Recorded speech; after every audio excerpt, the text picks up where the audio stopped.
I moved here in '87. I told everyone, of course, that I moved here to go to art school, but it was really to be gay. And so I came to San Francisco to kind of remake myself and make new friends and get a new family, and I did. But as a lot of people did back then, you could do that, just kind of move to San Francisco. So I moved to San Francisco when I was 17, and I moved to the Mission District, and really I feel like I am a product of San Francisco. My art is a product of San Francisco, but of a very particular time frame in San Francisco, where the city was full of young artists living really cheaply, doing projects because they wanted to, not because they were invited to do a project at a gallery or starting their own galleries. The city was really fraught with small galleries in strange places, garages, hallways, and there was a spirit of collaboration that I don't think I've experienced anywhere else. Like, if an artist had a show, they would invite other artists to be in it, and we were kind of like a big family. It was just a neighborhood thing that involved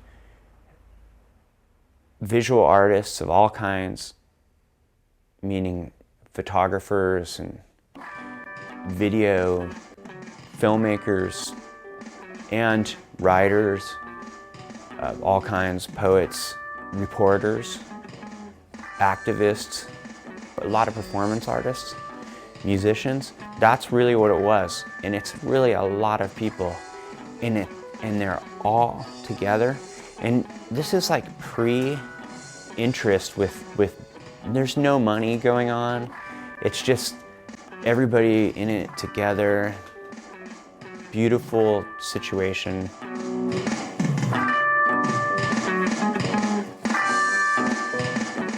And it all connected. It's just like 1,000 people. That's what it was about, and that's what it is about. It's just there's a continuum. I remember like painting in this studio here, and just doing some weird paintings, and then Chris Johansson would roll by, and he would come up and hang out with me and say like, "Hey, can I draw on your painting?" I do know a lot of people were influencing each other, especially with the murals and the paintings, the bigger paintings. People were always kind of trying to see what everyone else was doing. But it did seem like an aesthetic now. A lot of the, or lack of a better term, like the ugly, pretty thing, like the ugliness is how you perceive the ugliness and make something out of that was always kind of the more important thing. The one aspect that graffiti culture and street culture is consistent is the whole, as folks call it, the dumpster diving aesthetic, where materials that have a history before the artist used it was incorporated. There's a lot of scrap material. There's a lot of acknowledgement of the culture and history that was already present in the neighborhoods. Margaret Kilgallen's work was a great example of acknowledging handmade signage that might advertise a corner store of an immigrant family's business. And that kind of sort of porousness and openness to other people's experiences shows up in the kind of work and the kind of aesthetics that people pursued.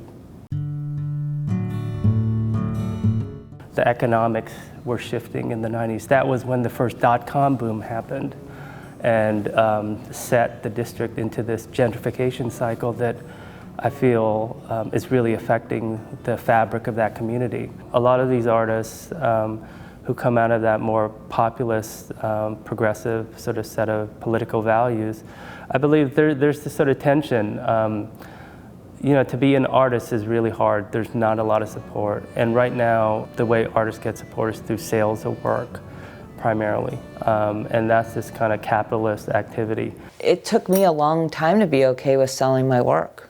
A long time. It actually took somebody saying they wouldn't show my work and not just one person, but few people saying they wouldn't show my work unless I put some for sale. Not that it really sold, but yeah, I had a really hard time with that. That was always kind of the vibe. Like, it was not cool to have money or to promote money or to talk about money even. But everyone was kind of reflecting of what they were seeing in the streets.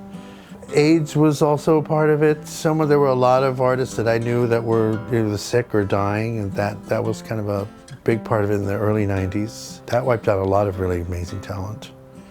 And that was a scary time, sad time to be in San Francisco.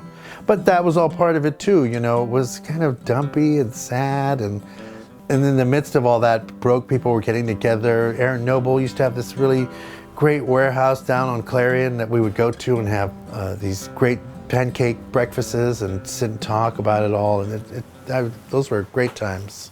The reason why the Mission District in the 90s and the artists associated with it became such a phenomenon, there are many, many reasons.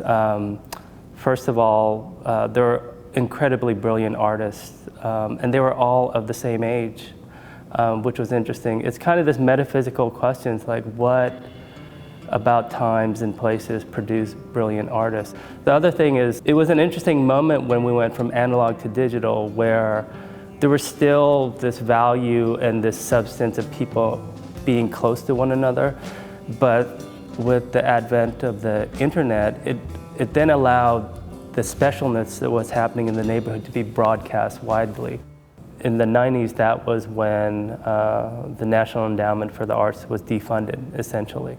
And that was the public money that allowed artist spaces to get established and flourish.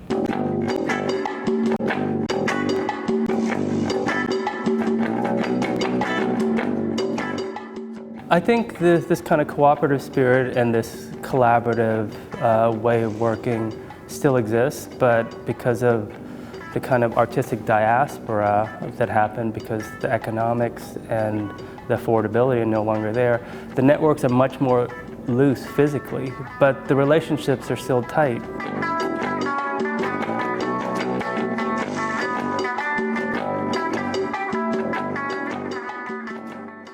I remember thinking that it was going to change, but I never ever thought in a million years it would change this much. Weirdness isn't anything that's promoted anymore. Nobody wants to be weird. Everybody wants to be the same. So it's up. I think it's going to be up to the artists to kind of keep it weird. I left my heart in San Francisco, high on a hill.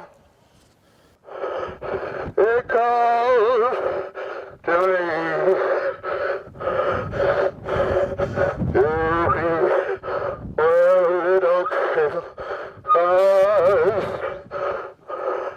I'm halfway to the stars. The morning falls. Way to the air. Okay.